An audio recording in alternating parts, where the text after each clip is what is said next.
სეზონური დაავადებები და წყლების თემა გაზაფხული მოვიდა, აქტუალური გახდა წყლებით კიპები, ახლა ჩვენ შინაური ცხოველები გინდა თუ არ გინდა გაეთ მაინც გავყავს. გაეთ თუ არ გაიყვან ის მითიო სახშია ცხოველი და საიდან წყლი და ტკიპა. ეგეც სწორი არის, რა თქმა უნდა, გაეთ ყოფი ცხოველებში ინფიცირების რისკი უფრო მაღალია, ვიდრე სახში ყოფი ცხოველებისგან, მაგრამ დაცულები ალბათაც სახში ყოფი ცხოველები არიან, რაც გაეთ ყოფი ცხოველები. გავრცელებული დაავადებები საქართველოში ტკიპების გმიერი, რაც არის ცხოველებში, ძაღლებში ყოველთვის გავრცელებული. ეს არის ანაპლაზმოზი, ერლიხიოზი, ბაბეზიოზი, რაც რუტინულად მეორდება.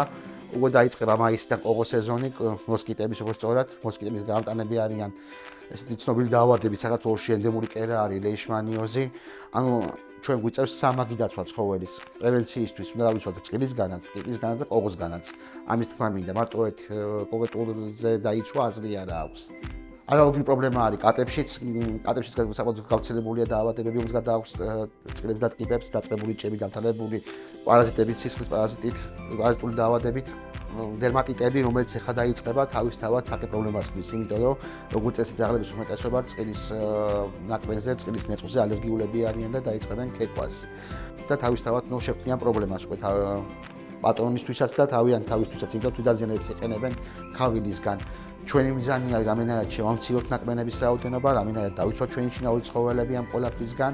მრავალ არის ბაზარზე შემოსული აბები, წვეთები, სპრეები, საყელოები. ყველა ვარიანტი რეკომენდირებულია სამების გამოიყენებ. სოციალურ ქსელში კი არის კითხო, უშუალოდ საკუთარ ვეტერინართან გაიარო დეტალები, იმიტომ რომ ყველა შემთხვევა არის ინდივიდუალური და სტანდარტულად ერთი გაიდლაინით მიუდგე ყველა შემთხვევას ჩემი აზრით არასწორია. მედიკამენტი, რომელიც წყლის ნაკბენისგან დაიცავს ასე პოზიტივ ცხოველს არ არსებობს სამწუხაროდ, ყველა წარმოუდგენია თუ აბს დავალევინებ ან ჭოთებს დავაცხავ, ცხოველს წყილი არ უკნეს. ის რომ დალეული აქვს აბი ან დასმული აქვს სპრეი ან წვეთები, აიძლევა იმის გარანტიას, რომ არ მოხდება დაკვენა ცხოველის. უბრალოდ თავარია ეს ტკიპა მოკვდეს იქამდე, სანამ ცხოველის ინფიცირებას მოაწყებს.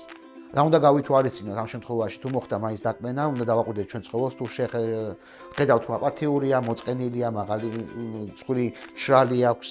ცხელია, ამ შემთხვევაში დაუყოვნებლივ უნდა მივართოთ ვეტერინარს, იმიტომ რომ ინკუბაციის პერიოდი ყველა დაავადებისთვის ინდივიდუალურია და ანალოგიურად ვერ მიუდგები სტანდარტული გაიდლაინით.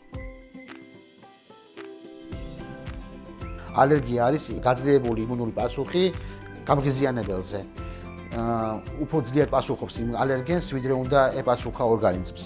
პრინციპი მკურნალობის რაში არის მაგ დროს მედიკამენტოზურს თუ გულისხმობთ, რომ დაცული იმუნური სისტემა რო არ უპასუხოს ალერგენს, მაგრამ ყველაზე სწორი ეს არ არის კარგი თქმა უნდა მედიკამენტების ხშირი გამოყენება, რეკომენდაცია აქაც არის კოსმეტიკის ინტენსიური გამოყენება, დამატენიანებლები კანის, მაქსიმალურად დატენიანებული იყოს კანი, ინტენსიური დაბანვა ცხოველის, შამპუნით, კონდიციონერის გამოყენებით, რამენად დავატენიანოთ კანი და პრევენცია მოვახდინოთ, რომ წყლის ნაკბენების რაოდენობა რამენად შევამციროთ.